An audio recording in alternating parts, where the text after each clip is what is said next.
Let's Talk Spook. I'm your host, Don, and today we're going to talk about a little bit more of an esoteric film. Which it now occurs to me that I don't really talk about a lot of esoteric films on here, which is weird. Into the Mouth of Madness is one of my favorite movies of all time. That movie is the definition of esoteric. As well as Event Horizon and Stir of Echoes, which are all provocative and somewhat esoteric films. But really, the only esoteric things that I can think of that I've ever talked about is Blood Machines, maybe? I think that's about it. Jeremiah, if you want to put a link for Blood Machines up, I know that's probably beyond your editing skills, but that would be cool. But yeah, I really like esoteric horror films. I'm actually a really big fan of paranormal horror and ghost and possession and stuff like that. But it is what it is. Anyway, so today we're going to talk about The Empty Man on HBO Max, which is an interesting film. And like I said, esoteric. So, as per usual, on Let's Talk Spook, we break things down into 6 separate categories. Those 6 separate categories are story, acting, music, atmosphere, look, and finally creep. So, without further ado, let's go ahead and jump into The Empty Man. So, the opening, the prologue to this movie is great. It's one of the best prologues, like best openings I've seen in a movie, honestly. It starts, it's a group of 4 hikers in Una Valley, Bhutan, in 1995. That's what the caption says. Hiking. And as they're hiking, one of them hears a weird noise. He hears like a whistling, so he goes to investigate and he falls into this crevice. His name is Paul. So while Paul falls down into this crevice, Greg, the other male hiker, goes to investigate, and he leaves the 2 female hikers, one's name is Rebecca, I don't remember the other one's name, behind, and goes into this crevice. And when he gets down there, he finds Paul, who looks like he's perfectly fine, but he's sitting cross-legged, staring at this that right there, massive skeleton on the wall. And Greg goes to move him, and Paul says, "Don't touch me. If you touch me, you're going to die." So Greg kind of hesitates, but he's like, "I gotta get him out of here." So, of course, he moves him. And Paul's just loose and flaccid. He's not moving. So he drags him out, and they, like, we gotta go find help.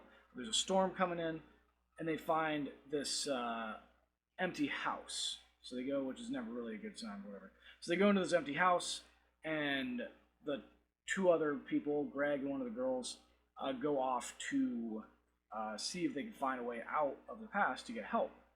And while they're gone, Rebecca stays with Paul, and creepy things start happening. The couple comes back and they're like, "There's no way for us to get out of here. We gotta just kind of wait out the storm." We go to sleep, and while they're sleeping, Rebecca hears Paul whispering in her ear. And then she wakes up, and Paul's missing. And so they go to find him, and he's sitting cross-legged at the rope bridge that they had to cross to get there. And Greg goes to like try to move him, and while he's doing that, Rebecca snaps and murders Greg's girlfriend, and then herself, throws herself off the side of this cliff. It is a phenomenal opening. That then cuts to that guy, James, jogging, and he's hearing this voice in his head that says, "Where were you? Where were you? Where were you? Where were you?" We find out that he owns a weapons store, or like self-protection store, sells guns, stuff like that. And it's his birthday, and Amanda, who's the bowl haircutted girl that they're going to show, comes to see him to talk to him about this kind of esoteric thought experiment control thing where like nothing is real but everything is real, and the power of positive thinking and the power of negative thinking and how that can affect reality. This is Amanda, and that's Amanda right there. And power of positive and negative thinking. And he's just like, I don't get it. I don't understand what you're talking about. And she's like, "It's okay, it's fine."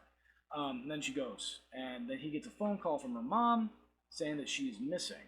And so we find out that James is a retired cop that used to work undercover, and the mom essentially talks him into investigating Amanda's disappearance. So he does, and he finds out that she played this game called The Empty Man on a bridge with her friends, and the game essentially is that if you find a bottle on the bridge, you blow into it and make a whistling noise while thinking about the empty man, and within 3 days, creepy, weird things will happen to you. And all of her friends are now dead. They're there with her because James finds some of their dead bodies. So he starts to investigate, and it turns out that Amanda's a member of a cult that essentially worships the empty man. And that's about where I'm going to stop with the story. So it gets pretty esoteric. I really enjoyed it. It's a unique kind of creepiness to it, I guess, but not really that creepy. But I enjoyed it. So I give it a 3.5 out of 5 for the story. Acting is believable. It's not really gripping, but it's good. 3 out of 5 for acting. Music, nothing special. 2.5 out of 5 for music.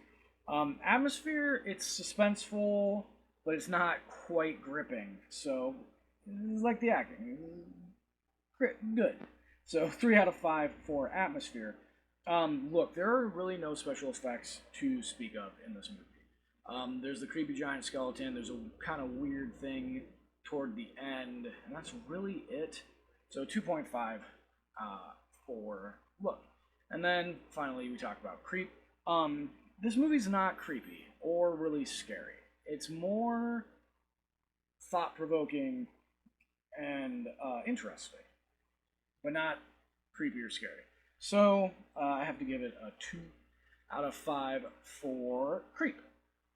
You tally up those scores, and you get a grand total of 2.7 out of 5 skulls for The Empty Man on HBO Max. When I went to find the trailer for this, somebody had commented that they would never trust a child with that haircut, and it entertained me because that haircut was ridiculous. I was not, when I watched the trailer, until somebody called her Mandy, I didn't realize that was a female actress. And while I was watching the movie, my wife came home in the last probably 20 minutes of it, and she just would not stop commenting on her ridiculous haircut, and I thought it was funny as heck. So, yeah. And on that note, okay, thanks, bye.